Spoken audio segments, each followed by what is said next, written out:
নিহত বিজেপি কর্মীদের পরিবারের পাশে সরকার, বাংলায় শুরু জনগণনার কাজ। প্রথম মন্ত্রিসভার বৈঠকের পর একাধিক গুরুত্বপূর্ণ ঘোষণা করলেন মুখ্যমন্ত্রী শুভেন্দু অধিকারী। নিহত বিজেপি কর্মীদের পরিবারের সামাজিক ও কল্যাণমূলক দায়িত্ব সরকার গ্রহণ করবে বলে জানান তিনি। পাশাপাশি ক্ষতিগ্রস্ত পরিবারগুলির পাশে দাঁড়ানোর আশ্বাসও দেওয়া হয়েছে সরকারের তরফে।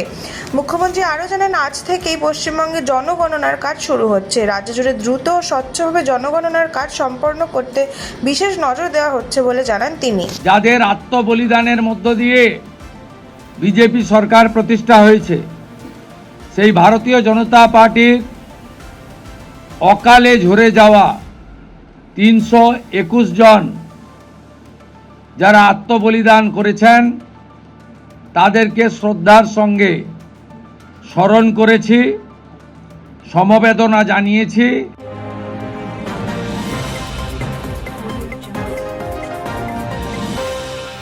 কেন্দ্রীয় প্রকল্পে বড় সিদ্ধান্ত, বিএসএফকে জমি দেবে রাজ্য।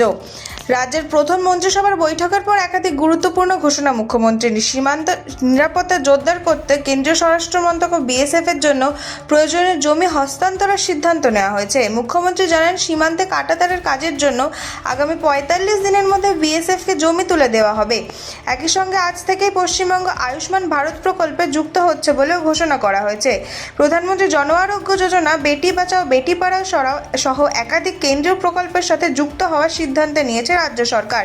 তবে রাজ্যে চালু থাকা কোনো সামাজিক প্রকল্প বন্ধ করা যাবে না বলেও স্পষ্ট জানিয়েছে মুখ্যমন্ত্রী।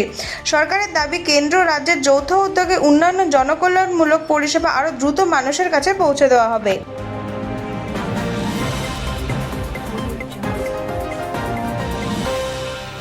সরকারি চাকরির বয়স সীমায় বড় ছাড়, ডিএ ও বেতন কমিশন নিয়ে সোমবার বৈঠক। রাজ্যে সরকারি চাকরির আবেদন বয়সের ঊর্ধ্বসীমা আরও 5 বছর বাড়ানোর ঘোষণা করলেন মুখ্যমন্ত্রী।